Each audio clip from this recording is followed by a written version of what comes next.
Well, Coach, that's a big one. SMU comes in here. It's going to be a good team. You guys figure out a way to get the W. Just talk about what you saw out there. Yeah. First of all, we beat a really, really good team tonight, and a really well-coached team, and they're tough. And that first half, I was really proud of the way our guys came out and responded to the. We played Monday night travel. We got back here, and they responded great yesterday and then today, and played probably the best half of basketball we played this year for sure. And then the wheels kind of came off a little bit in the second half, and we they seemed to regroup and put them back on just enough and held them off. Chandler says he doesn't think he played very well tonight, but had 21 and 7. Talk about just the change in him from last year to this year. It's as big as I've ever seen in a player. Yeah, and I credit my staff. I mean, he and Philip are doing a lot together, and Phil's really helped him with his mindset of how to be more in attack, and how to be that guy that has the toughness to do what he's doing, and because it takes a lot of toughness. I mean, you can't go in and finish soft against those guys. That's not gonna work. And he went in there and got some stuff done. And so, and I credit Chandler's his hard work's paying off for him. He's grown up, and he's leader, and he's a guy you can hang your hat on. You guys were up 14, I think, at Oregon. You guys were up 20 at halftime in this one. The one at Oregon slipped away. This one got a little bit dicey. Was there? This one didn't slip away. What? Yes. We won this game. So it was a great finish, and when you play good teams, that's what they're going to respond. I mean, good teams don't get beat by 30. Oregon's a Pac. They're picked to win the Pac-12. I mean, they're a really good basketball team. That team we played tonight is a really good basketball team. If somebody thought that they were going to pack up and leave at halftime, then they haven't watched enough basketball, because that's a good basketball team, and they're going to win a lot of games. It seems like a spot where some teams might have a letdown tonight after coming so close the other night and having to come back 48 hours later. But what does that say about your guys with how they came out in that first half? I think it says a ton about them, and to respond that way, and you could have dropped your head, you could have felt sorry for yourself, and all the different responses. You had to come back, no sleep, go to class, do that part of it, which is really important, and then prepare in one day, and play a really good basketball team, and they came out like they did. I was really, really proud of them. And we talked with Coach Jankovic this morning, and how appreciative are you that they accepted the challenge to come here? Absolutely. And do you ever think you're going to get another game like this? Well, if you look at the big picture, I think that hopefully, and I think we can be a good basketball team. I know they're going to be a good basketball team. So win or lose, it helps you. I mean, look at Oregon last year. We beat them here. They ended up being a #1 seed. So a credit to Tim for playing these games. I mean, he didn't have to do this, and he took this team out on the road and played a game like this. And it's going to make them better. And they're going to, like I said, he's a terrific coach, and they're going to win a lot of games. And I expect really, really big things out of SMU. But again, I'm grateful that he came in and did it. I mean, I'm a little disappointed we didn't have 10,000 people here. You had SMU coming in, and you saw a great college basketball game tonight. So that's probably one of the things I was a little disappointed in. Coach James said that this stretch of games, the Oregon game, this one, and then your upcoming road trip, prepares a team for tournament time at the end of your conference tournament and beyond. Now that you're halfway through this stretch, how do you get your young team that's not long been through this into ready and prepared for a stretch of games? It's going to be a challenge. I mean, now we got to fly to Indiana and play a great basketball program, and they have a terrific coach, and it'll be a good atmosphere, I'm sure, and we'll have to play a great game. I mean, you go on the road in Division I basketball, and it's tough. And I mean, SMU tonight, and Indiana goes into wherever they lost, Fort Wayne, was it? I mean, it's just really hard to win college basketball games on the road.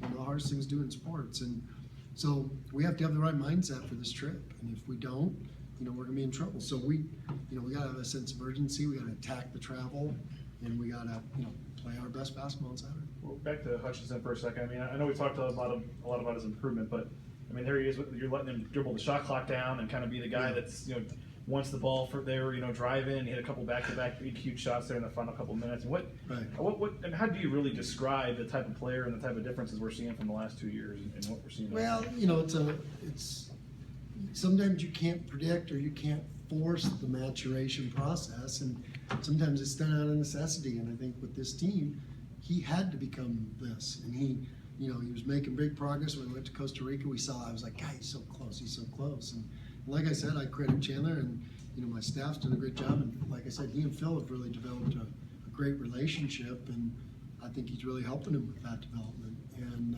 I know he's helping him with it.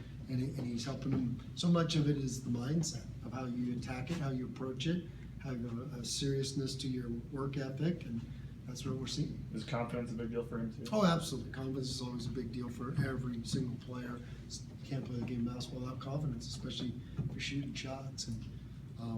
But you get confidence by your hard work and by doing the right things, and that's what he's earned that confidence. And how big when Paris went out? I guess how tough was that stretch? Because that's when that was SMU that was like, are you kidding me?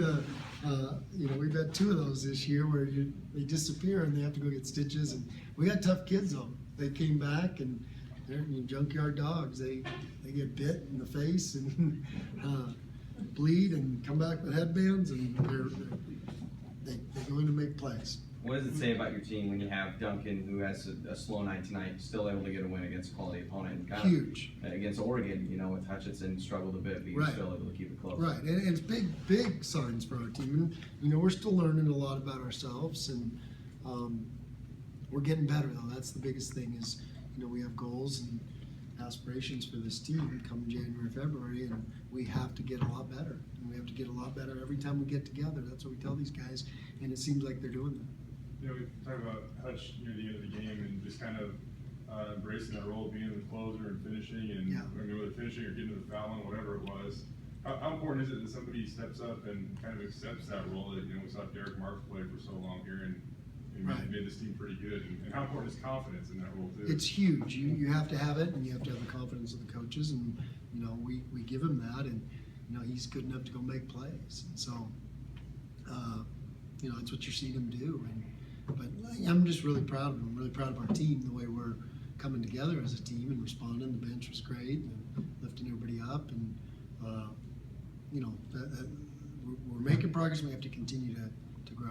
Do you ever look over at Justinian and maybe think that this is his 7th college game that he played tonight, but it just seems like he just kind of belongs, and he's never too big, and he had a couple big shots when they were making runs tonight. He did. Big 3 from the corner in the second half, and he's just doing a great job. I love his even keel, his mental approach, his toughness. He's a tough kid too.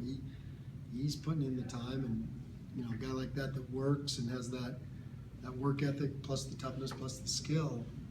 Sky's the limit for how good he's going to become. Sooner or later, you knew the shots were going to fall for James, but Yeah. then they go tonight. Talk about the dynamic he adds to your team when he can really get going. And that's what we knew we were getting. Now he stepped up his toughness too. He's made some scrap plays and went and got rebounds for us, and big rebounds tonight when we needed them against a team that they're one of the best rebounding teams you'll see in college basketball. They were plus 13 coming in, and believe me, we tried to rebound with them, and they pasted us on the glass. And I don't know how many times we've been beaten by 13 on the boards since we've been here. And we take a lot of pride in it, but they cleaned our clocks on the boards. So James, we knew, that's the thing I told him, is as a shooter, his numbers are going to correct. I said, you got a lot of makes coming because, the numbers weren't what they were, what they needed to be, and they weren't living up to the kind of shooter that he is. So I knew they'd correct, and I gave him, told him, hey, keep letting it fly. It'll start going in, and he just shot it a little more aggressively. They didn't make their first 3 till like 20 seconds left in the game. You guys had 10 steals tonight too. I mean, where do you think defensively this team's at right now? I think we're getting there. Yeah, I think we get a little fatigue sometimes, just like any other team does, and make some mistakes. But I think game by game we're improving, and we are doing some good things defensively, and we played 2 pretty explosive offensive teams and did some nice things. in the last 2 games. You called these guys just a second ago junkyard dogs. Yeah. Is that something you expected out of this group Yeah, at the it's, beginning of the season? it's something that is gradually starting to become our identity, maybe. You know, it's who we have to be. I mean, for us to be good, we can't just be a skilled three-point shooting team. We have to be able to dig down and guard, and we have to be able to make each other better defensively and be in the gaps and get all those 50-50 balls and do it like Robin did, diving on the floor. And, you know, that's the kind of dogs we have to be. Wacker obviously started tonight, only played 4 minutes though. Robin and Zach kind of pick up the slack there. Just can you talk a little bit about that? Yeah, and that's the nice thing about those three bigs. You know, I think night in, night out, some of it sometimes is based on matchups. Some of it is just based on one guy might be better offensively, one guy might be better against physical guys, one guy, it just depends. And then foul trouble dictated some things where we went 2 bigs tonight with Haney and Smooth. And so, I think having 3 of them keeps lifting each other up because they have to keep raising the bar if they want to play and contribute to this team. And they all want to do it. And they all have great teammates. They all want to help. But, they got to keep raising the bar.